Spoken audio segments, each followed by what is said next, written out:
Hola, bienvenidos a un capítulo nuevo del No Podcast, en donde no sabemos qué está pasando ni a dónde vamos. El día de hoy estamos con mi amigo Goyo.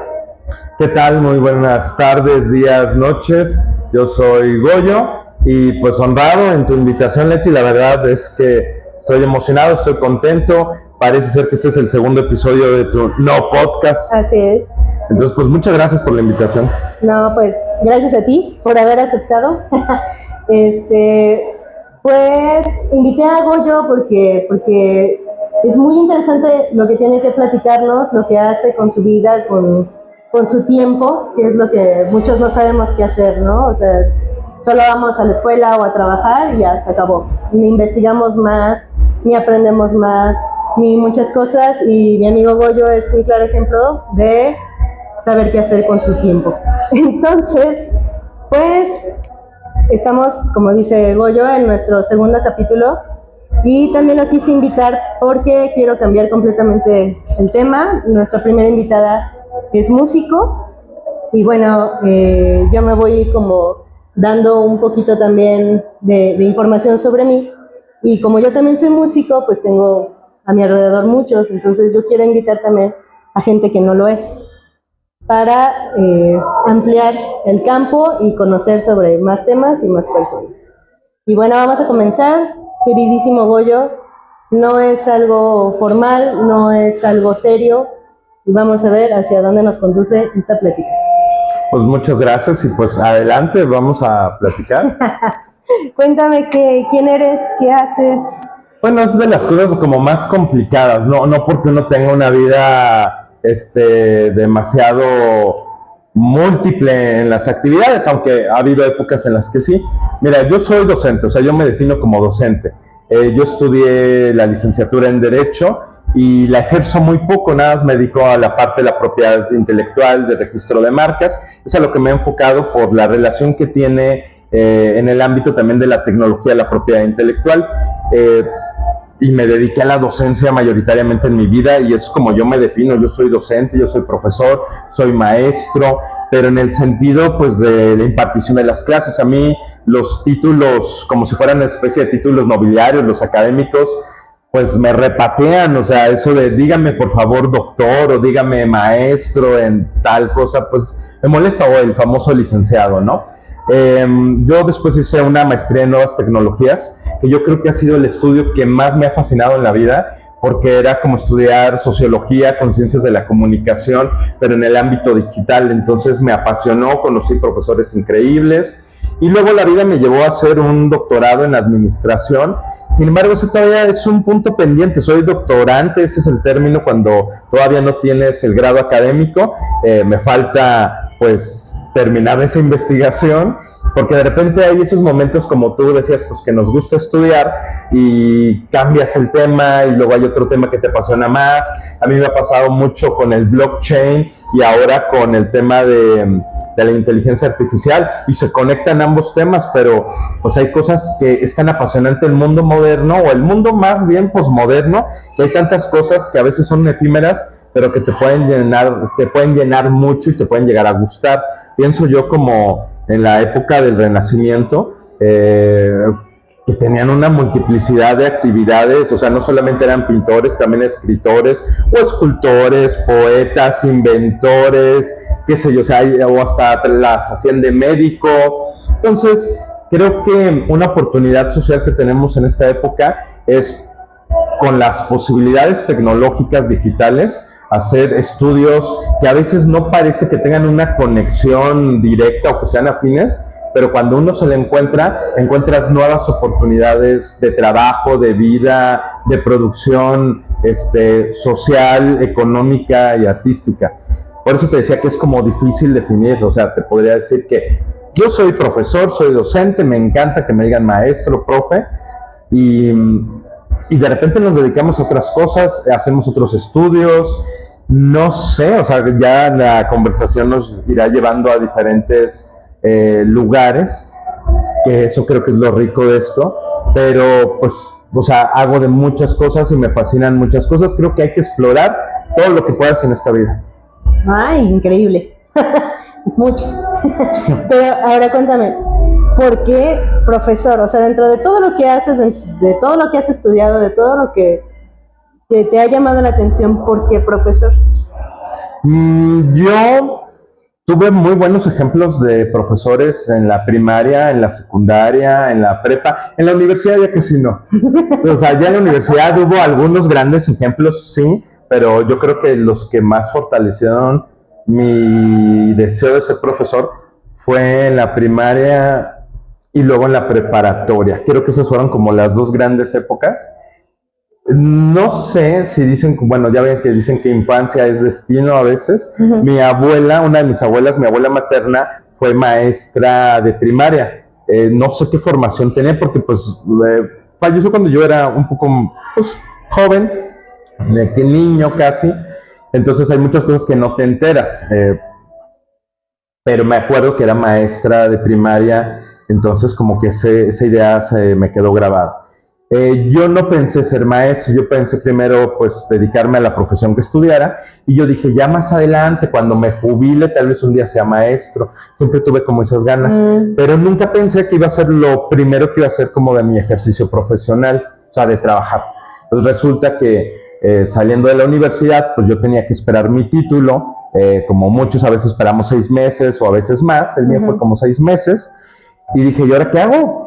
O sea pues yo tenía la posibilidad de meterme a algún despacho, había hecho prácticas profesionales en la Procuraduría del Trabajo y en conciliación y arbitraje, pero allí tenías que esperar a que hubiera convocatorias del gobierno para poder acceder a un puesto y mientras trabajabas de meritorios, es decir, de a gratis. Yo ya había aprendido mucho en mi servicio, entonces dije otra vez seguir de a gratis, como gratis, que no. Entonces de repente dije, pues en lo que llega mi título para poder ejercer, y aparte luego tramitar la cédula profesional, dije, ¿por qué no pido clases en algún lugar, en alguna escuela? Y empecé a buscar escuelas, llevé mi currículum, pues bastante limitado, porque pues qué experiencia vas a tener. Vas empezando, ¿no? Sí. Y de repente en una escuela me dijeron, está perfecto, pero como no tienes todavía tu título, pues estamos como un permiso especial del Estado para que puedas trabajar con nosotros, y dije, bueno, pues tal vez... Que no es tan complicado, porque cuando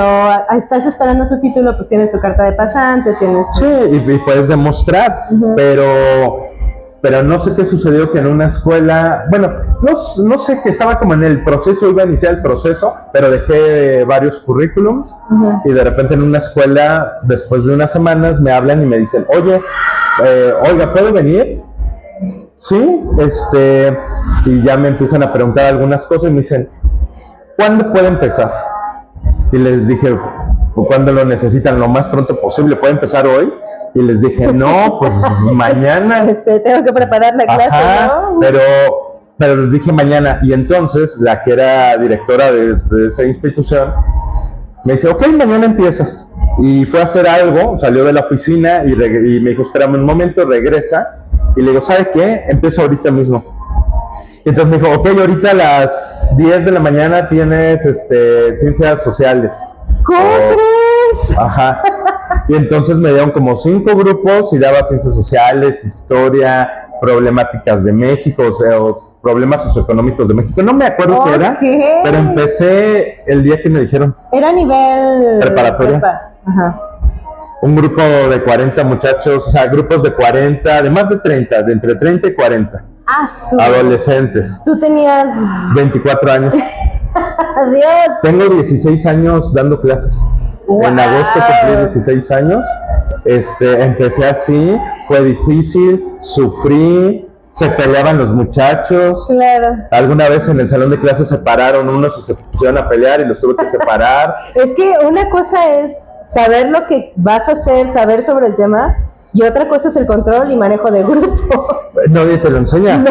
O sea, porque hay quienes estudian para ser profesores, para ser maestros, y hay quienes desde, no sé, de los estudios profesionales saltas a dar clases, pero no tienes ninguna instrucción pedagógica. Claro, y aún teniendo la instrucción pedagógica, el primer contacto con grupo es horrible. Con otros seres. Es horrible. Qué bárbaro que te aventaste así tan cañón.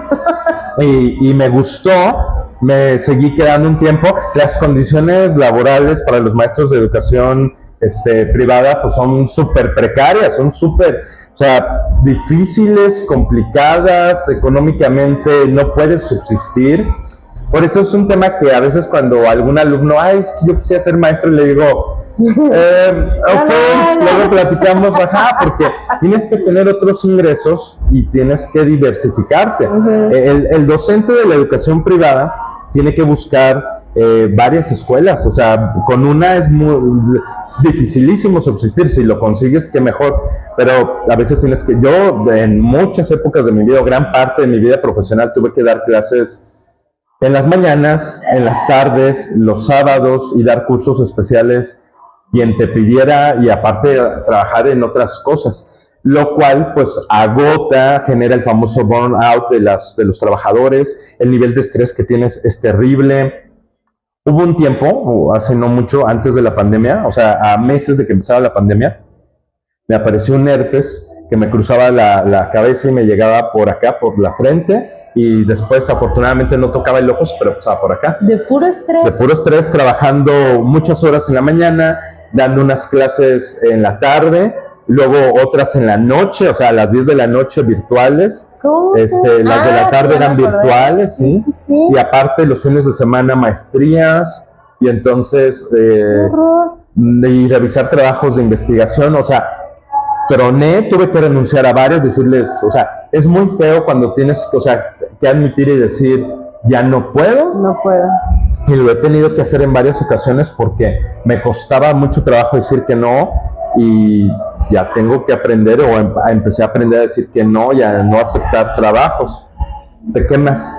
Y yo literalmente estaba quemado con un dolor terrible. Sí. Entonces, pues como recomendación, si alguien nos escucha siendo docentes, hay que dosificar sus tiempos. Eso ya ahorita me cobró cuestiones de salud por pasar de años. No es porque un semestre te esfuerces de más, sino es una acumulación, en este caso de 16 años, de levantarte 5:30 de la mañana y a veces dormirte a la 1, pero trabajando, revisando. Pues no podemos seguir viviendo bajo esos esquemas donde pensamos que la productividad es todo, y no, ya no se puede, Leticia, ¿no? Lastimosamente, como dices, el ser profesor generalmente no es bien remunerado, generalmente produce demasiado estrés, pero sí hay que saber decir hasta aquí. El problema es ese, que si dices hasta aquí te quedas con ciertas escuelas y lo que sea, ya no te alcanza para una renta, ya no te alcanza para la despensa, para pagar los servicios. Entonces, estamos en una época y en un contexto complicado para los profesores, ¿no? Sí, la verdad es que mi reconocimiento, sé que puede sonar como demasiado, por un lado, echarnos flores a nosotros, pero bueno, primero, quien quiera ser docente, entender que no es fácil, que necesitas tiempo, que dedicarle, que te necesitas una inversión, porque muchos creen que no se necesita o no quieren invertir en su preparación. A mí me gusta mucho el estudio. Pues yo, por ejemplo, aunque no sea el más brillante, me gusta aprender cosas nuevas. Entonces, creo que si no te actualizas, no solamente en lo que a ti te apasiona o te gusta, sino no descubres nuevos saberes, pues tienes cada vez menos que aportar. Entonces, pues es como una exigencia que debes hacerte a ti mismo. Pero, pues bueno, en este caso yo lo platico, que yo siento, para mí es un trabajo exquisito, porque es como si me pagaran por estudiar, porque para ser docente pues tienes que estar estudiando y estar aportando pues constantemente. Entonces me pagan por estudiar. Yo lo veo así, y también es una manera de tratar de romantizar esa precariedad del trabajo, donde dices, pero hago algo que me gusta. Eso sí lo tengo muy claro, porque pues desgraciadamente hay millones de personas en todo el mundo que hacen trabajos que a veces son bien remunerados o normales o no tan bien remunerados, pero no los disfrutan. Claro, y esa es una cuestión muy importante. Algo que también les digo mucho a mis compañeros maestros, sobre todo de música en este caso, que el ser profesor muchas veces es por necesidad, sin embargo, ser profesor es vocación. Por lo que ya comentamos anteriormente, te tiene que gustar, tienes que ser un apasionado, tienes que tener la vocación de ser profesor, si no, no vale la pena, si no te mueres. No, porque va a ser sufrido, es como Sí, si vas a nosotros sufrir. estuviéramos haciendo otro tipo de trabajos. En algún momento me llegó una oportunidad, una invitación de un sindicato para ser electricista. Y entonces yo dije, bueno, pues tienen un sindicato, están protegidos, pero haz de cuenta que voy y la primera una instrucción en una sala de las oficinas de esta gran empresa a nivel nacional, que pues es la que controla la electricidad en ese país. Y entonces fue una clase teórica y yo fascinado, yo dije, pues bueno, esto es lo mío. La siguiente, después de unas horas nos pasan a hacer unas prácticas en sus instalaciones y dije, madre santa. La siguiente semana nos llevan a un campo de entrenamiento, era una especie de lote baldío, pero con postes de luz, pero no estaban electrificados, afortunadamente. Estos postes tienen una altura de 12 metros. Ay. Al principio nos teníamos que subir a los 8 metros en escalera y conectarnos donde van los cables, o sea, amarrarnos con un cinturón. Las herramientas pesan, a esa altura las manos me sudaban, las herramientas me pesaban y el poste no estaba electrificado, nada más es entrenamiento.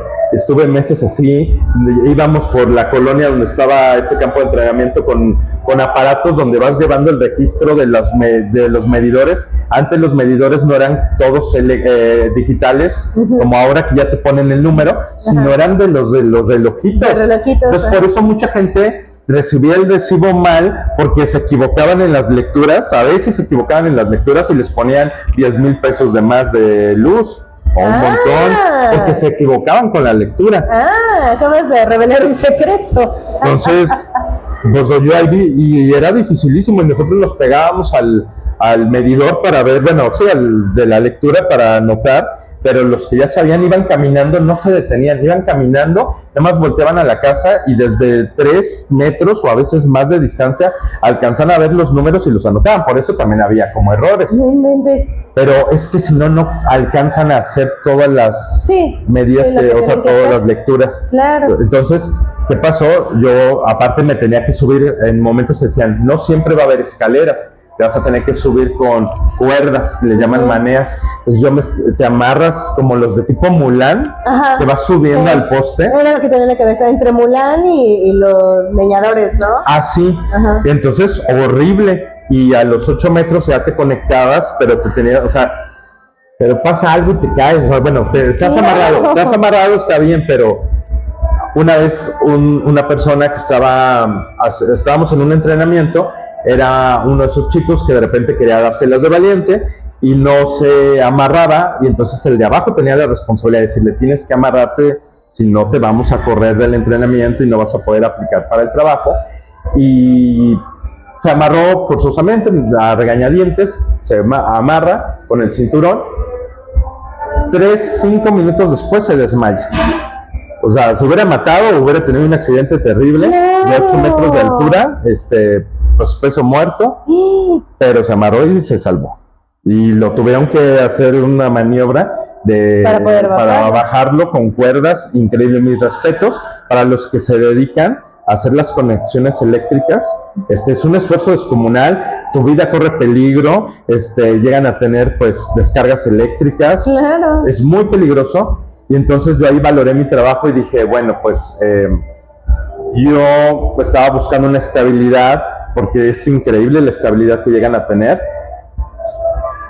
pero voy a estar haciendo conexiones de luz, voy a estar arriesgando mi vida de esa manera, haciendo algo todos los días que no me gusta. O sea, y lamentablemente millones de personas tienen que hacer algo por llevar algo a sus casas. Y creo que los docentes somos muy privilegiados y por eso a veces hay estos abusos, estos maltratos, y pues, es muy lamentable, pero bueno, pues es mucho el amor que debes que tener, y que los que no tengan amor a este tipo de actividad, pues que mejor hagan otra cosa, que encuentren otra cosa, porque estás jugando con el tiempo, con la ilusión, con el aprendizaje de muchas personas. Sí, con el desarrollo, ¿no? El desarrollo mental, el desarrollo emocional, el desarrollo... Porque algo que no entiende mucha gente es que el ser profesor estás lidiando con un ser humano del futuro. O sea, no es ahorita lo que estás haciendo, sino lo que va a suceder con él cuando crezca, ¿no? Y ahorita que tenemos una descomposición del tejido social, pues estamos sufriendo mucho. en general en todo el país y también en gran parte de la región y muchas otras regiones del mundo, pues hay problemas escolares, deserción, violencia de ambos sentidos, o sea, profesores que son violentos, alumnos que son violentos, alumnos violentos entre ellos, consumos de drogas, tráfico de armas, por mencionar algunas de las cosas terribles que se pueden dar en estos entornos. A veces los que estamos en la educación privada no es que no sucedan, es que se presenta a veces menos o está más diluido o está más disfrazado, pero también llega a suceder y es peligroso.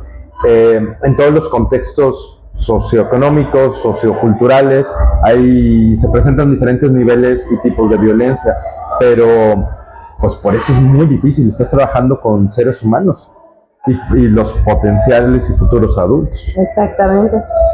Pero ¿qué es? O sea, hablamos del amor a ser profesor, hablamos de la vocación, hablamos de qué es lo que te gusta de dar clases. O sea, tú llegas a tu salón, en tu materia favorita, la que más te gusta dar, ¿qué es lo que te gusta de llegar ese día y presentar tu tema? ¿Qué es lo que sucede ahí? Bueno, primero creo que a mí me sucede que cada nuevo semestre, el día previo, o sea, el domingo antes de entrar a clases, porque normalmente entramos solo algún lunes, a veces puede ser que por calendarios entras son viernes, no sé, claro. Pero el día previo no duermo, me emociona. A veces te tocan alumnos que ya diste clases algún semestre o que vienes del semestre anterior, pero muchas veces te tocan alumnos que recién vas a conocer. Aunque ya sean los más jóvenes que entran a la prepa o de otra edad, no importa. Es la emoción de conocer gente nueva. O sea, te digo, yo no duermo de la emoción de pensar cómo voy a presentar y hola chicos, ¿cómo están? Miren, esta va a ser la materia, estos son nuestros criterios de evaluación, porque dan las partes, pues obviamente administrativas que tienes que mostrar, ¿no? En la primera clase. Pero yo algo que siempre quise hacer, porque trato de hacer las cosas diferentes a como muchas veces las hicieron conmigo y que no me llegaron a gustar. Clásico, no sé si te tocó, que llega el profesor y pierde toda la primera hora de clases en la presentación. A ver, preséntense todos, y ya los chicos se presentaron. En las otras 4 clases previas. Ajá, ya están cansados. Sí. Ya. Entonces, yo pues paso lista, rápidamente que tengan su nombre, a veces alguna técnica, dime qué esperas de la materia, pero muy corto. Ya también aprendí que te llevas mucho. Sí hay que empezar a conocerlos, pero les digo, los vamos a conocer sobre la marcha. Entonces, yo procuro ir conociéndolos inmediatamente desde la misma clase con las preguntas. Oye, ¿tú qué haces? ¿Cómo te parece este tema? Dependiendo. Yo enseño varias cosas. O sea, desde las materias de derecho, por ejemplo, derecho laboral en los últimos años, filosofía, historia de la civilización, o sea, de la historia general, o también llamada universal, historia de México, sociología, antropología. Entonces, a mí me encantan administración, o sea, enseño las materias que son afines. Entonces, cuando llego, pues, primero la emoción, y lo segundo es tratar de transmitir. Entonces, trato de en la primera clase como darles el panorama de lo que vamos a ver, adentrarlos. Entonces, creo que ahí puedes empezar a enganchar.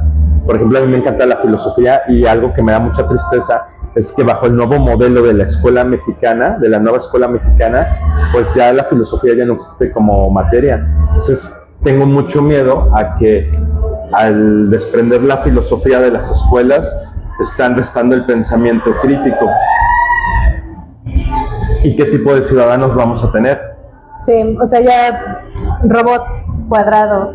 Es que viene del, o sea, y van a decir, ay, suena como tal, es el modelo neoliberal de los años 80 impuestos por Milton Friedman de la Universidad de Chicago. Todo eso lo pueden ustedes leer, por ejemplo, en un libro de Naomi Klein que se llama La Doctrina del Shock, que le ha hecho mucho daño a nuestros países de América Latina y en otras partes del mundo. A lo que voy es, se generaron modelos educativos, o se trajeron modelos educativos que nada más lo que están buscando es la productividad, o sea, tener trabajadores que nada más sepan lo mínimo, que tengan las habilidades blandas, las soft skills de trato humano y de convivencia y de trabajo en equipo necesarias, no por el humanismo en sí, sino para trabajar solamente en las fábricas, en la productividad. para solventar el día a día con un compañero de trabajo. Ajá. Y las habilidades técnicas y alguna habilidad nada más socioemocional nada más para ese cumplimiento.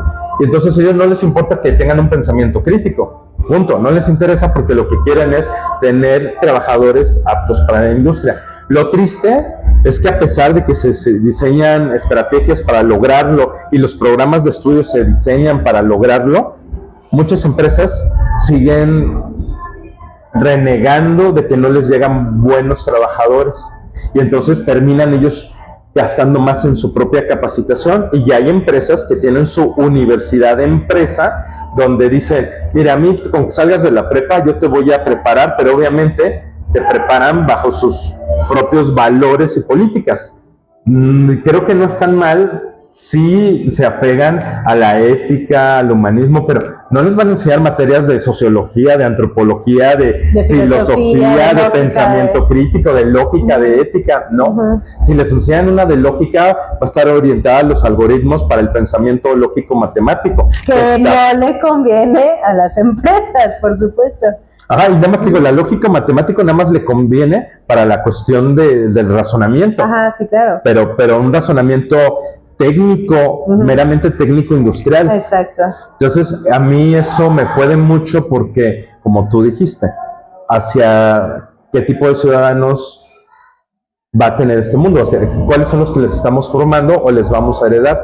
Me preocupa mucho, entonces, ¿cuál sería nuestro papel? Pues sería que dentro de los esquemas de, ya no les van a llamar asignaturas, tiene otro nombre, pues prácticamente nosotros tendremos que meter estos temas por debajo del agua. Sí, forzadamente, porque no se pueden quedar sin esto. A los que nos importa, sí. Sí, porque si no sigues el programa tal cual, mira, la ventaja es que a diferencia de quizás otros modelos, le dan mucha libertad al docente. Eso es un punto muy bueno de la nueva escuela mexicana. No tienes muchas limitaciones. A veces algunos creen que eso es como que no está bien planeado y que entonces nada más te lo dejaron muy abierto, pero bueno, qué bueno que está abierto para que entonces uno pueda diseñar eso. Pero ¿cuántos van a estar encaminados a dar unas competencias que ya no, o sea, y además me molesta el nombre de competencias. El nombre de competencias, sí. O sea, porque las competencias pues lo están haciendo con ese carácter productivo industrial. Entonces, y también ya me choca el tema de decirles habilidades y de las skills, ¿no? Pues, o sea, que tengan los elementos propios necesarios para que puedan hacer una vida. Veíamos un tema que es el de veíamos con este antropólogo Claude Lévi-Strauss que decía que no hay personas incultas, no existen personas incultas, cada uno posee una cultura propia de acuerdo a sus referencias, a lo que ha escuchado, visto, a los mitos, a su contexto. Entonces cada quien construye. Entonces decía que el hombre culto o el ser humano culto es el que utiliza, el que piensa y razona para poder sobrevivir en el mundo.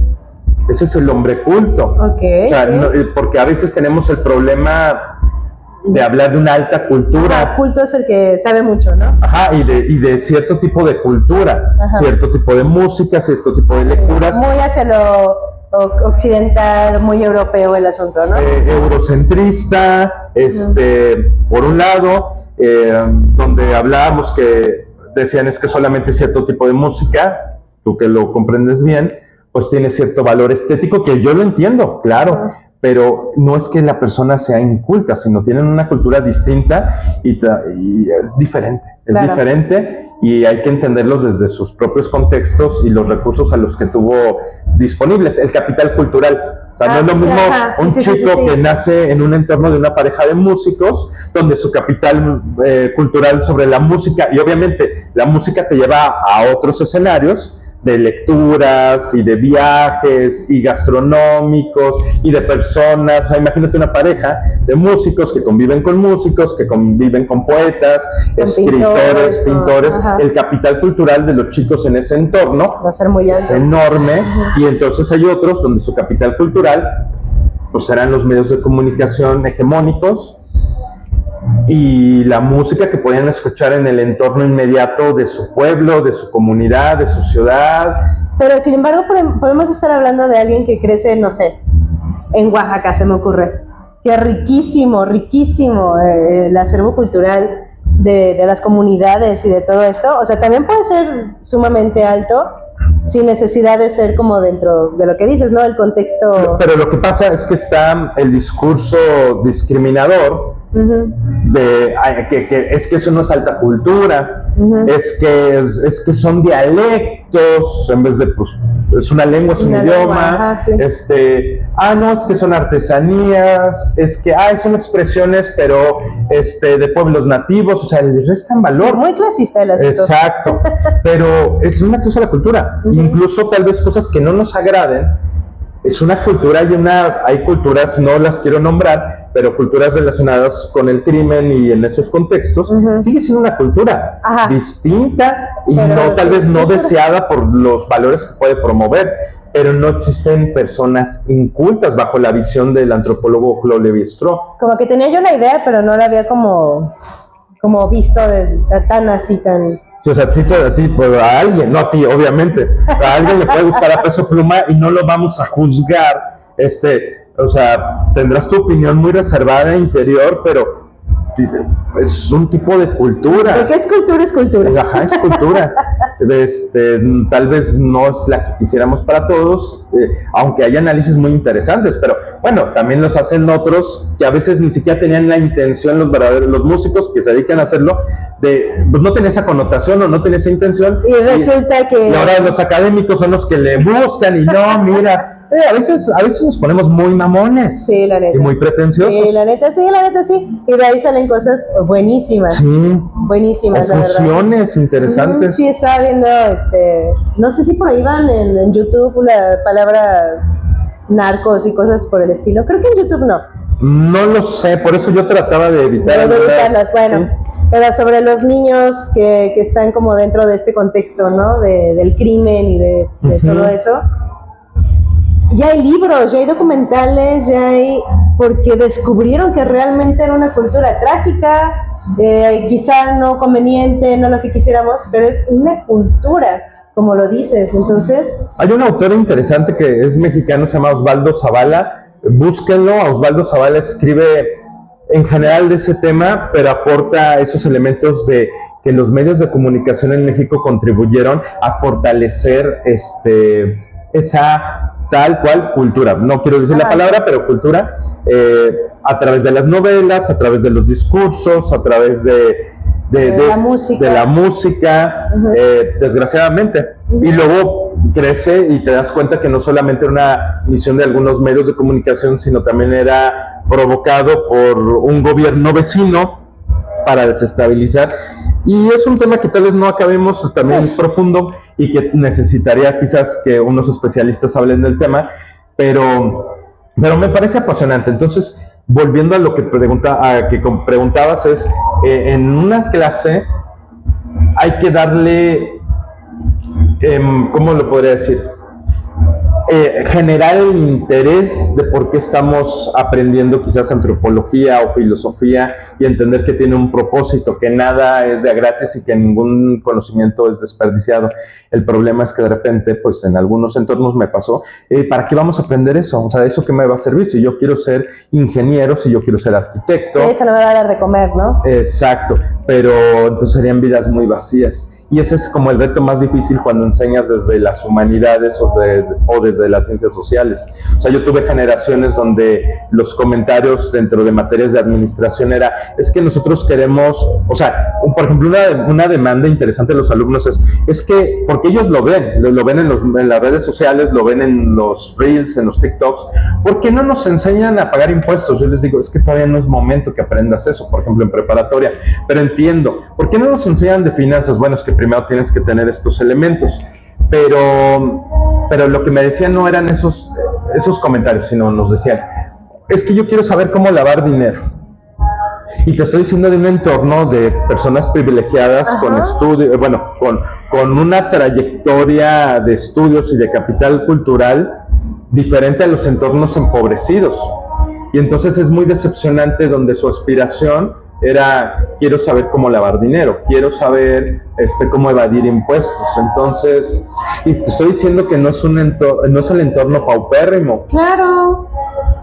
es doloroso que lleguen con eso, y varias generaciones tuvimos esos comentarios y te rompe un poquito el corazón. Entonces dices, sí, que esa sea la aspiración, que eso sea lo que quiere en su vida. O sí. sea, porque una cosa, estamos de acuerdo que a veces en esa etapa no sabes qué quieres hacer, no sabes qué quieres ser, y está bien, a lo mejor quizá lo descubres después, o en el camino te lo vas encontrando, pero ya tener eso como meta de vida. Sí, sí, o sea, es triste, no sé hacia dónde vaya eso. Creo que las últimas generaciones, afortunadamente, ya no ha habido esos comentarios desafortunados. Hay comentarios emprendedores, oiga, es que yo quiero poner un negocio, que también te da mucho gusto. Por otro lado, sabes cómo está el entorno y dices, híjole, sí, pero ojalá pues te vaya bien y no sufras alguna situación de algún percance. No es fácil, o sea, a mí me molesta mucho cuando gente fuera de la educación dice, es que las generaciones actuales, y les ponen muchos adjetivos negativos o de discriminación o para ofender, y entonces yo les explico a mis alumnos, no, es que ustedes son una generación líquida, como la ve un autor que se llama Sigmund Bauman, que dice que hay sociedades de concreto sólidas y sociedades líquidas. Entonces lo que pasa es que las generaciones que son sólidas, o sea, los baby boomers, la generación X y algunos de los millennials, pues como ya hay diferencia generacional, las libertades o la visión que tienen las nuevas generaciones les molesta. Sobre todo, por ejemplo, no sé, con cuestiones de sexualidad, pues se molestan los de la generación sólida de que haya un fluir en las nuevas generaciones, pero es que no es propio solamente de la generación. Eso ha sucedido durante toda siempre. La vida, o sea, cuando estaba el rock and roll en los 60, no, en los 50, cuando estaba lo de los hippies en los 60, los pachucos, los punks, pachuco, los punks, o sea, siempre ha existido. Pero yo creo que los chicos que son clasificados de una manera negativa, pues son simplemente una sociedad líquida que está fluyendo ante las circunstancias. O sea, si no vives en un mundo de certezas, donde las cosas sean sólidas, donde puedas tener un trabajo estable, donde las cosas no tengan cambios tan abruptos, pues ¿cómo vas a ser sólido si todo está fluyendo y te tienes que transformar? Entonces, discriminan a las nuevas generaciones diciéndoles 1000 de apodos, pero son líquidos porque tienen que aprender a fluir, y en algún momento quizás se van a hacer también sólidos y ellos van a tener hijos que van a fluir de una manera distinta, todavía quizás muchísimo más, y vamos a ver que se van a quejar y van a decir, estas nuevas generaciones. Y te va a pasar a ti. Te tiene que llegar igual, sí, o sea, y como decía Homero, de que forever, pues el forever llega. Sí, te va a pasar a ti, por supuesto. Entonces, no hay que descalificarlos. Yo les digo a mis chicos que yo me siento muy orgulloso, que cuando yo estaba en prepa, bueno, son los contextos, antes, cuando yo estaba en prepa teníamos acceso a internet, pero muy limitado, con muy pocas páginas en español, y no sabíamos de páginas, y no teníamos buscadores tan sofisticados como los que tenemos ahora. Una o dos computadoras en toda la escuela. A veces, o poquitas computadoras, la velocidad, y entonces ellos tienen acceso a un mundo de posibilidades, y yo estoy seguro que mis alumnos de preparatoria saben más que lo que yo sabía estando en preparatoria. Tienen más referentes culturales. Claro. Y han hecho más cosas interesantes que lo que uno había hecho en sus épocas en preparatoria. Entonces yo quiero tener esperanza en el futuro, por un lado. Por otras, sí soy muy apocalíptico. Por otras me da mucho miedo. Por supuesto. No, es que, como dices, me está viniendo a la mente que es una época de muchos cambios. Y creo yo que es, o sea, de lo que se tardaron, por decir un ejemplo, a nuestros papás en tener internet, 40 años, a veces 50 años. En lo que nosotros empezamos a tener internet ahora, la tecnología ha avanzado y sigue avanzando rápido. O sea, ya es rapidísimo el cambio que se está haciendo. Estoy poniendo como referente el internet, pero de eso va la mano la sociedad, los cambios culturales, lo que viene de moda, lo que viene de... O sea, está siendo rapidísimo lo el que cuidado está sucediendo. físico, ¿te acuerdas? No sé si has visto videos donde dicen es que entrevistan a gente en los años 80 y dicen, ¿cuántos años tendrán? Parecen de 50 y eran personas de 28, 30 años y se ven señores y señoras grandes y nosotros, o sea, ponen a Timothée Chalamet y dicen, ¿cómo puede tener, no sé cuántos años tenga Timothée Chalamet, tiene 30, pero dicen, ¿cómo puede parecer un adolescente a esa edad, si en los 80s ya estaban calvos, estaban ya cansados? Sí, a los 30 años ya eran, o sea, ya señores calvos, sí, ya de su casa, o sea, está cañón. Sí, pero pues son esos cambios de la alimentación, de tu vida, de tus intereses. Entonces, o sea, creo que hay oportunidades y la educación siempre va a ser un faro, aunque suene como cliché, ¿no? Un faro de luz o de esperanza. Ok. Bueno, ahí ya me respondiste mucho la siguiente pregunta, que era de qué opinabas sobre las nuevas generaciones. Me encantó lo que dijiste, o sea, tienes una referencia increíble de cómo se les llama a las nuevas generaciones, pero una como visión pues más clara, o sea, tienen que fluir. Y respetuosa, o sea, lo importante es que es respetuoso. Bauman también tiene muchos libros que prácticamente a todos les pone, o sea, encuentros de la sociedad líquida, el amor líquido. Ahorita lo que platicamos fue la sociedad líquida, pero también habla del amor líquido, o sea, el amor antes era sólido porque era la monogamia, era una pareja toda la vida, te quisieras o no, hubiera amor o no, y era toda la vida. Entonces eso era lo sólido. ¿Qué pasa? Que pues empiezan a gente a entender sus derechos y a entender que no puedes estar unida con una persona que no amas toda tu vida, y entonces los divorcios empiezan a darse y ya no se ven tan mal conforme van pasando las décadas, y ya si tú no funciona tu relación, pues lo mejor es cortar por lo sano. Y entonces también en las relaciones, o sea, cuando tú eras adolescente y yo era adolescente, ¿cuándo íbamos a imaginar que alguien dijera, sí, yo tengo mi pareja y mi pareja tiene una pareja? El poliamor, jamás. Que quizás, más bien, estoy segura de que siempre ha existido, pero que se supiera, no. Sí, siempre ha existido, pero vivía bajo un halo de tabú. Sí, por supuesto. Y se crecía, y de que solamente se reunían parejas pues que compartían esta visión de vida, ¿no? Pero cada vez ya no vive en la secrecía ese tipo de expresiones amorosas. Yo no compartiría mi sentimiento, no sé, tal vez esto si se escucha en 10 años suena bien retrógrado, ¿no? Pero no lo sé. Sí, pero yo no.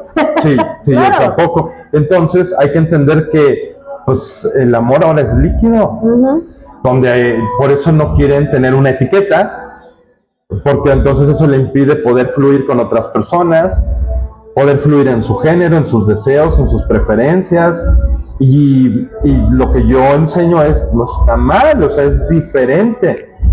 Un autor que nos encanta utilizar es a Michel Foucault, donde lo normal es lo que una sociedad con un grupo hegemónico impone a los demás de decirles que es lo normal.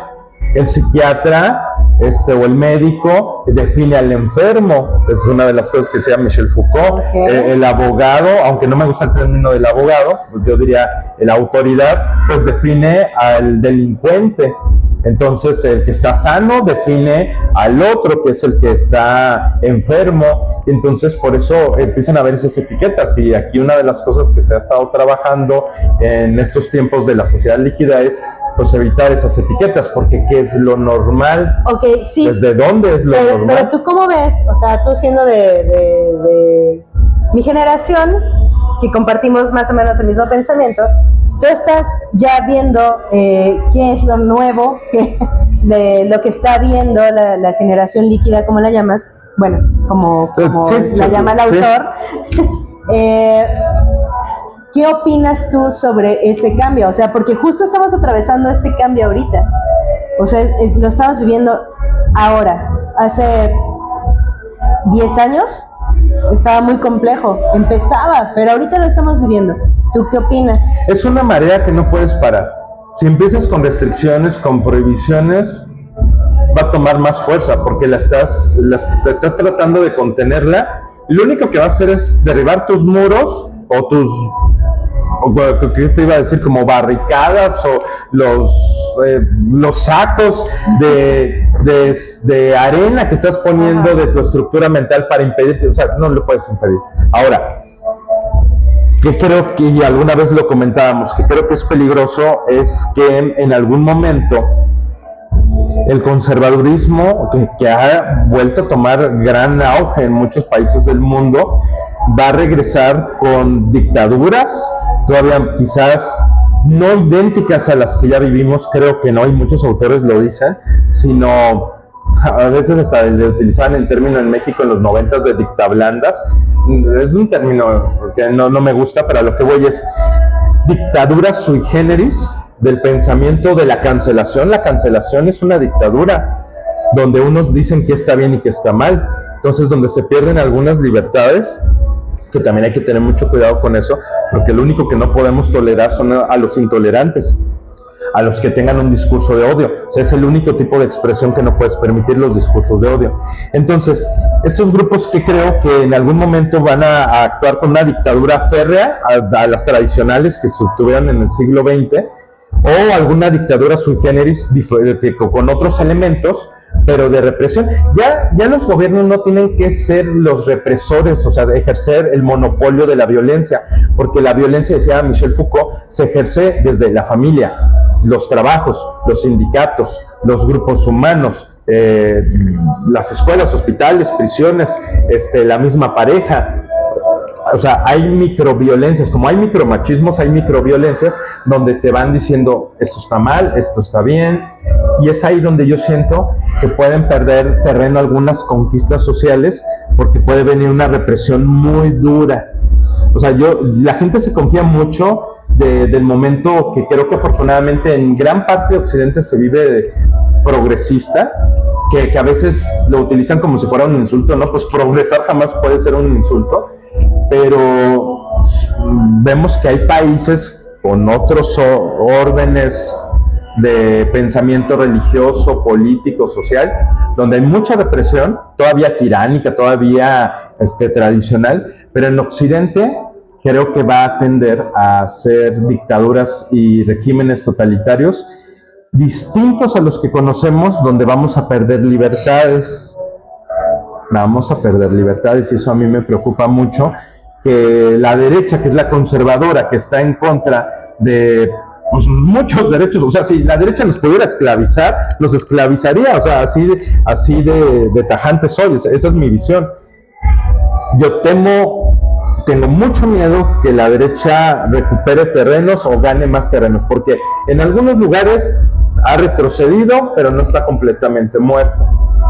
No sé, Leti, o sea, creo que me apasiona eso que me preguntas, pero tengo miedo. El futuro no creo que vaya a ser menos violento que lo que se ha vivido en la historia de la humanidad. No lo creo. No lo creo. Qué difícil. Me preocupa bastante. Uh-huh. Pero sí son temas que ya hemos platicado, que ya nos le hemos pasado horas comentando, dando nuestros puntos de vista, y pues es algo que no vamos a frenar. Como dices tú, no lo vamos a frenar, no lo vamos a cambiar, no lo vamos a... Ya va a ser la postura que desees tomar, ¿no? La postura del saber, del conocer, del ver hacia dónde va, del estar prevenido, del estar en conocimiento, o la postura del, ¿sabes qué? Mejor ni me entero para no tener miedo. No sé, o sea, aquí ya depende de cada quien qué postura va a tomar. Para muchos es esa, yo le llamo la postura del tranquilo majete, porque hay un libro que se llama Celtas, es un disco de un grupo español que se llama Celtas Cortos, y tiene una canción muy buena que se llama Tranquilo majete en tu sillón. O sea, hay mucha gente que sí dice la canción que se están matando los croatas en la guerra de los Balcanes contra, no me acuerdo si decía que los serbios o contra qué otra nacionalidad, lo que era la antigua Yugoslavia, y tú estás tranquilo en tu sillón cambiándole a la televisión, que ya esa canción quizás ya no es tan vigente, pero se están matando en Ucrania contra los rusos, y tú tranquilo, majete, en tu sillón, o sea, estás pasando la vida y le cambias a la Casa de los Famosos, le cambias a la Academia, le cambias a estos programas enajenantes y embrutecedores. Ojo, esto no es por ser pretencioso, porque si uno ve el béisbol, la NFL, el fútbol y otras cosas que son enajenantes. Su circo. Exacto. Y así estamos tranquilos, o sea, yo me desconecto esas 3 horas del béisbol o del fútbol americano y estás contento o sea, tampoco venimos a decirle a tu no audiencia, que, ay no, saca un libro, quien quiera sacar el libro lo va a sacar y le va a llegar su momento. Y el que quiera consumir una expresión o disfrutar, porque fíjate cómo veamos desde el consumir, porque nos hablan de las industrias culturales de consumo. Pues ya tengo como muy grabado eso de consumo, sí. Entonces, bueno, o disfrutar, o sea, todo es válido, todo es válido, incluso esos programas que mencionamos al principio, es la cultura que pueden acceder algunos a cierto nivel y son sus referentes, como nosotros podemos haber visto algunos minutos del Big Brother de hace 20 años quizás. Otro rollo. Que yo disfruto y a veces pongo videos de YouTube. Y yo también. Están los monólogos. ¿Quieren un monólogo? En TikTok están completos los monólogos. En YouTube también encuentras muchos. Y me transporta esos martes como 8:30, 9 de la noche. Por supuesto. No teníamos celular o apenas empezaron los celulares y yo prendía la tele y me sentaba a verlo. Sí, claro. Era otro distractor. Exacto. Ajá, distractor. Pusiste la palabra correcta, era un distractor y además pues, lo pasaban en el 5, o sea, no necesitabas tener el cable, no nada, ¿no? Yo lo disfrutaba mucho, era como si tuvieras un hermano mayor que te estuviera platicando cómo es la vida, ¿no? Las relaciones en pareja, yo lo disfrutaba muchísimo. Sí, a mi mamá no le encantaba que lo viera, pero era muy bueno, la verdad era muy bueno. Pero pues sí, son nuestros distractores, cada quien tiene su circo, cada quien tiene su pues sí. Su propio veneno. Ajá, su veneno, exactamente. Y no vamos a juzgar, aquí no se juzga. Pero pues sí, estamos hablando de la realidad, ¿no? O sea, que va a ser guayabazo, va a sonar muy mal lo que voy a decir, pero creo yo que también mucha de la labor de los profesores es como desde nuestra trinchera, ¿no? ¿Qué puedo hacer yo para abrirles un poquito más la mente, cambiarles un poquito ciertas cosas, a lo mejor una guía distinta a lo que tienen en los medios, qué es lo que consumen? Pues mira, creo que es el ejemplo. O sea, a veces nos podían dar un discurso de que tienes que ser una persona ejemplar. Miren, es imposible ser una persona ejemplar, tener una vida rectísima en todos los sentidos, hacer ejercicio, ser el más saludable. O sea, no puedes poner ejemplos de persona perfecta porque no existe la perfección. Claro. Pero sí puedes dar ejemplos, o sea, con tu disciplina, con tu trabajo, con tu constancia, con tu amor al ejercicio de la vocación, del ejercicio profesional, mostrándote como eres a las personas, obviamente pues tratando de ser una buena persona. Creo que lo primero es ser una buena persona, dar un ejemplo, pero no con la intención de dar el ejemplo, o sea, porque se sentiría todo muy forzado. Sí, no, y además no quiero que sean yo. ¿No? Exacto, no, pues qué peligroso sería el mundo que fueran como nosotros. No, gracias. Exacto, entonces es mostrar que tratas de ser la persona más congruente dentro de las incongruencias del ser humano. Yo les enseño en filosofía, todos estamos llenos de, o sea, no somos totalmente congruentes, no podemos serlo. Tenemos nuestras contradicciones, pero pues el superarlas, el conocerlas, el abrazarlas también, es lo que, o sea, decirles, yo fumé, no sé, por ejemplo, creo que como 13 años y les digo, ya no fumo y creo que fue la mejor decisión. Y les digo, sé que no pueden escarmentar en cabeza ajena, pero es lo mejor que pueden hacer, evitarse, pues las, ¿cómo puede decir? Estos escenarios donde eres más propenso a tal. Y entonces, pero les digo, también no puedo ser un ejemplo de salud porque tengo una vida muy sedentaria, donde mi construcción como persona pasa más por el estudio que el ejercicio. Entonces, pues da lo que puedes dar y serlo congruente hasta el nivel que puedas y no forzadamente intentando hacerlo, porque si no vas a vivir en una prisión constante. Pero finalmente que creo que si queremos podemos dar un ejemplo lo mejor que podamos y cada quien va a decidir qué puede tomar. Yo tomé lo mejor que podía de mis profesores sabiendo que tenían sus imperfecciones, y trato de ser la mejor versión posible de mí mismo. Claro, por supuesto. Además de bajarles como toda la experiencia, ¿no? O sea, fulanito de tal dice esto, fulanito de tal dice esto, o sea, concretarles lo que podrían ser, lo que podrían ver. Algo es que hay que ilusionarlos a que tengan alguna aspiración. En las clases más populares durante mucho tiempo en México, por ejemplo, lo veía yo, lo leía en el barrio de Tepito, las aspiraciones de muchos era ser un boxeador, ser un futbolista para poder salir de la pobreza, pero ahora ya ni siquiera quieren ser, la mayoría no quieren ser ni futbolistas, tampoco aspiran a eso, ni aspiran a ser boxeadores, que en ese tiempo los veíamos así como, uy, qué lástima que esa sea su aspiración. Hoy en día el ejercicio del boxeo profesional, olímpico, qué sé yo, pues es algo bueno para sus vidas, hasta pues donde pueda haber. Digo, yo creo que el olímpico es más sano porque pues no se exponen tanto, pero bueno. Y ahora ya no son sus modelos aspiracionales. Ahora tú ves una tabla de países latinoamericanos de ser youtuber. Pero no es lo único que hago. No, la verdad, he platicado en otros podcasts. Sí, claro. No, pero era aspiración ser youtuber. Sí. Creo que nada más había un país que querían ser emprendedores y otro que creo que querían ser escritores. No está mal ser un youtuber. Aquí tengo una historia interesante. Yo trabajaba en una carrera de diseño y estaba yo con el director, compartíamos oficina y de repente llega un alumno de los últimos semestres. Es que yo estoy muy enojado porque deberíamos que poder aprender otras cosas, decía el alumno. Es que nos deberían que dar una materia de cómo ser youtubers. Y entonces yo tomé la palabra y le dije, a ver, fulanito de tal, ¿ya llevaste guionismo? Sí, ya llevaban una materia de guionismo para televisión, para pues internet, o sea, les enseñaban a hacer guiones. Llevaste una materia de producción audiovisual, porque ya no era de televisión, o sea, para poder grabar videos, o sea, llevaban todo un semestre de pues técnicas para poder grabar programas o para poder grabar cualquier obra audiovisual. Llevaban una materia de cine para poder hacer cortometrajes, que era lo que ellos hacían, una de las cosas que ellos hacían. Llevaban una materia de lectura y redacción o de redacción, pues para que podían escribir bien y podían hacer buenos guiones, ¿no? Llevaban una materia que yo les di de publicidad en redes sociales. Entonces, mira. ¿En dónde dices? ¡Qué envidia!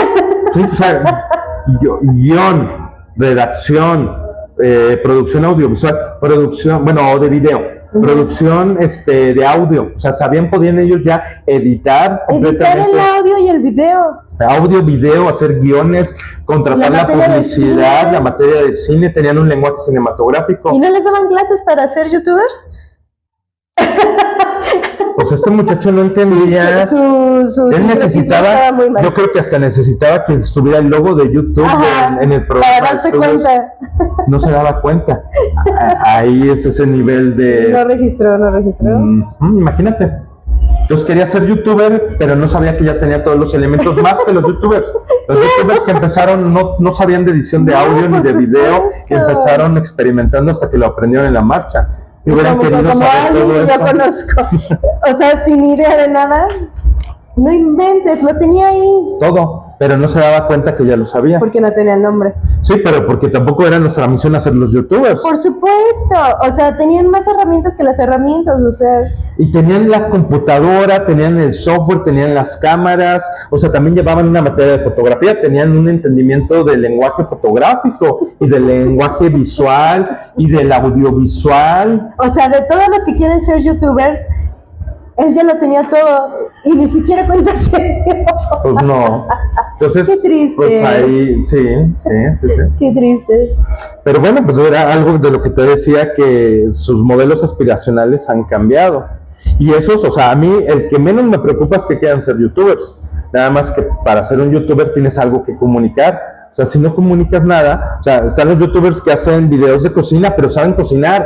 los que hacen videos de punto de cruz y macramé, pero saben hacerlo, Claro. los que saben de carpintería y entonces te demuestran, pero es que ellos quieren, Los que hacen videos cómicos, pero sí son cómicos. pero sí son cómicos. Ajá. O sea, pero si no tienes algo que mostrar, pues ¿cómo quieres ser youtuber? O sea, ¿de qué? ¿De sentarte a platicar nada más?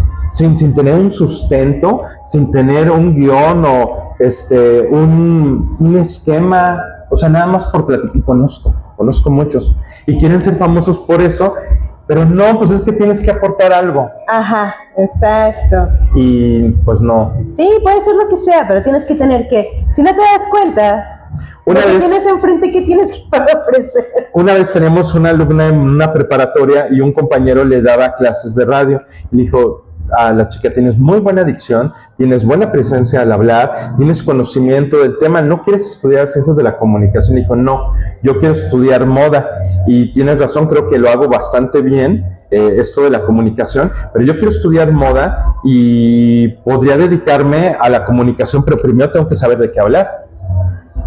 Y lo tenía muy claro la chica. Quiero O sea, hablar sobre moda. quiero hablar sobre moda, pero ella tenía que saber de moda, no iba a ser alguien que por saber bien, o digo, saber hablar bien, o mostrarse carismática ante una cámara iba a hablar, como cuando contratan a alguna persona para un programa de televisión nada más porque se ve bien y habla bien, pero no tiene idea de la vida ni de ningún referente, de No, yo me nada. acabo de acordar de una canción de salsa, no recuerdo el nombre, pero habla justo de eso, o sea, ella se ve preciosa en la tele, pero pues no tiene ningún talento la Y pobre. esta chica decía: no, yo tengo que aprender de moda y tal vez sí estaría dispuesta a salir en los medios para hablar de moda.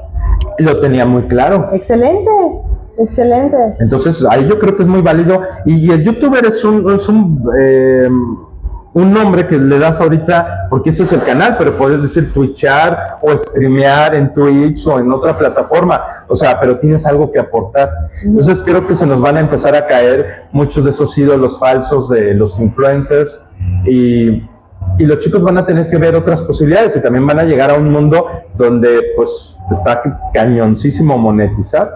Pero sí, o sea, ahorita, ¿cuántas personas hay queriendo monetizar, no? Entonces, ¿cuántas lo van a lograr? Es lo mismo que cualquier carrera, creo yo. O sea, hubo la época en donde todos querían ser médicos, donde todos querían ser ingenieros, donde todos querían ser... Creo yo que va por ahí. Pero ahorita es lo de moda y va a caer. O sea, a mí si un alumno me dice: quiero ser videojugador, chíngale. Esfuérzate mucho para ser el mejor videojugador. Sí, tú tienes la oportunidad que mi generación no tenía porque no existía una industria del videojuego. Ahora existe, pero te vas a tener que preparar. Y entonces les empiezo a platicar de lo que conozco de los equipos de videojugadores, donde entrenan todos los días y se friegan la vista, pero tienen también que cuidar su alimentación porque el sedentarismo de estar tantas horas es terrible y tienen entrenamientos. ¿Viste la película de Gran Turismo? No, pero sí ubico que era un videojugador que lo llevan a competir, ¿no? Ajá. Va sobre lo mismo, o sea, tienes que entrenar, tienes que ser el mejor. Lo mismo le digo yo a mis alumnos cuando me dicen: es que quiero estudiar música. Piénsalo bien. No les quito la ilusión, pero les digo: tienes que ser el mejor. Haz lo que tú quieras, pero sé el mejor. Prepárate. Somos millones en el mundo buscando un trabajo, buscando una ilusión. Y si quieres ser alguien, si quieres ganar dinero, si quieres siguiendo tu sueño, porque antes no podían seguir los sueños, ahorita tenemos la Es una gran posibilidad de seguir nuestros sueños, de decidir qué queremos hacer con Por lo nuestra vida. menos de intentarlo, porque antes ni siquiera podías intentar, estaba muy difícil siquiera alcanzar el intento. Sí, Por geografías, acceso, economía, globalización, ¿verdad? ajá, y ahora casi desde tu propia ciudad ni siquiera tienes que salir y puedes volverte un referente. No hay imposibles, pero entender que si quieren hacer algo interesante van a tener que estudiar mucho, generar capital y no estudiar mucho en una escuela en el sentido formal, sino prepararse tanto formal como autodidacta y buscar mentores. Es muy complicado no hacerlo todo, sino que las personas decidan pues hacer un cambio y comprometerse a una No, y causa. es que además, o sea, va sobre lo mismo que hemos estado comentando. Como ya tenemos a la mano toda la información al alcance de nuestra mano literal, todos la tienen. Entonces, ¿qué vas a hacer tú para dar ese brinquito más Para arriba, diferenciarte. ¿no? O sea, si ya todos tenemos la probabilidad de decidir, la información, o sea, ¿qué vas a hacer tú para ir brincando y ir escalando, no? Es ahí donde necesitan la orientación. Y ahí es un papel donde nosotros podemos actuar de una manera increíble. Claro. Sí, ahí tenemos esa oportunidad todavía. Y bueno, para ya ir dando un cierre, porque ya es hora. Ya tenemos hambre. No. ¿Qué consejo le das tú a los chavitillos, como les dices tú? A los de prepa, que apenas van a empezar su carrera, que apenas están decidiendo qué va a suceder. Creo que algo que les he dicho, hay dos consejos puntuales. Uno es, piensen en dónde quieren trabajar y a partir de eso encuentren sus estudios. Es que yo quiero trabajar en los parques de Disney o Disney. Ok, a ver, idiomas. A ver, no solamente van a ser los idiomas, ¿qué vas a aportarles? Conocimiento administrativo, de marketing, porque bueno, ellos ya los tienen, ellos no lo dicen. ¿Qué les puedes aportar a ellos? O sea, ¿cuál va a ser tu valor agregado? ¿Dónde quieres trabajar y qué tipo de habilidades requiere ese trabajo? Ay, es que yo quiero hacer aplicaciones. Ok, ahora, ¿qué lenguajes de programación son los más usados y te va a pedir tal empresa que tú tengas de conocimiento? Sobre todo que entiendan que tienen que tener la posibilidad de desaprender y volver a aprender y el aprendizaje continuo. O sea, lo tienen que tener muy claro, que a veces piensan que ya acabé la carrera y ya se acabó, ya no voy a volver a estudiar en la vida. Pues no, mijos, ahora cuando más te vas a tener que preparar y vas a tener que estudiar más, pero de una manera distinta, como autodidacta, buscando tus propios conocimientos, acercándote con quien sabe a partir de la experiencia. Entonces piensen dónde quieren trabajar, dónde se visualizan y entonces vean cuáles son las habilidades y conocimientos que requieren para que los puedan contratar en esos lugares. Esa sería una, si es que ellos quieren ser contratados. Ahora, si tienen la oportunidad de tener un capital económico para poder emprender algo, es pues aprender de otros, conocer sus experiencias para tratar de evitar la mayoría de los errores que puedan presentarse y también vivir los propios. Esa es como la recomendación práctica. Y la otra recomendación, que hace algunos años un alumno me preguntó, ¿qué cree que es lo principal que debo que aprender en la vida? Yo le dije, humildad. Le dije, puede ser que salgas el mejor preparado de X universidad, pero si no eres una persona sencilla y abierta y con posibilidades a escuchar, o sea, sé una buena persona. O sea, en pocas palabras, esto de la humildad lo podría como reactualizar, es sé una buena persona. El ser una buena persona te va a dar más oportunidades de trabajo que tus propios conocimientos técnicos, teóricos, más. O sea, ser una buena persona te va a permitir que puedas caber en cualquier lugar, que en cualquier lugar te respeten. Buena persona, no dejado, no sumiso, buena persona. Entonces le dije, mira, tú vas a egresar de esta universidad y vas a hacer un fregonazo porque eres nuestro alumno y te conocemos y eres un fregón. Pero ten humildad, sé una persona respetuosa, sé una persona agradable, porque tú lo seas, no porque quieras agradar a los demás, sino va a ser contraproducente. Entonces, mi aprendizaje en estos años de vida y de carrera profesional es: sé una buena persona, trata a las personas con dignidad, respétate a ti mismo y a veces la gente lo que está buscando es una persona buena, una persona honesta, una persona responsable, una persona leal, y esas cosas no se aprenden en la escuela. Sí. Y eso es lo que te abre las oportunidades para que hagas, ¿cuántas veces no has visto? Que bueno, es un tema muy específico, pero de los gobiernos a veces un tipo no tiene ningún conocimiento y lo meten a una secretaría. Eso pasa también en las industrias, aunque piensen que están trayendo al técnico más preparado y tal, a veces es un compadre, o sea, dices, claro, hay ciertas cosas que son culturales, ¿no? Ajá. Pero a veces es tu amigo del equipo de fútbol, sabía que tú hacías esto y como te conoce, pues te invitó a trabajar, o tales situaciones que te permiten crecer. Entonces sé una buena persona. Mis dos recomendaciones: sé una buena persona, aprende a desaprender y a volver a aprender. Y otra, te doy una última, una técnica: conoce de muchas cosas. No de que, pues porque entiendo la frase perfecta de que mucho abarca, poco aprieta. Sí. Pero también hay otra. Hay otra. No pongas todos los huevos en la misma canasta. Exacto. Y hay ahorita profesionales que les llaman profesionales unicornios, profesionistas unicornios, como las empresas unicornios de esas que facturan más de $1 billón. Hay profesionales donde, por ejemplo, uno de mis mejores amigos estudió diseño digital, pero aparte de estudiar diseño digital, él estudió programación por su cuenta, no en una carrera. Entonces las empresas se mueren por él porque los diseñadores gráficos y digitales no les gusta programar y no saben, y muchos no pueden. O sea, sí podrían, pero no quieren, y ellos dicen que no pueden. Si ellos dicen que no pueden, es que no pueden, porque ya se pusieron esa barrera. Claro. Entonces, este chico, este amigo, es diseñador digital, es gráfico, pero en digital, pues es un diseñador que, bueno, se va a enojar, pero es diseñador digital en sí, porque tiene más herramientas que un gráfico. Si pueden, estudien diseño digital, que es una excelente carrera. Suena bien, suena muy bien, pero él aparte estudió programación. En la carrera llevaba programación, pero él tuvo que aprender más porque lo de la carrera siempre va a ser insuficiente. La carrera, los muchachos se quejaban tanto que tuvieron que quitar la programación porque pues no podían y no se graduaban porque no pasaban programación, que me parece lamentable.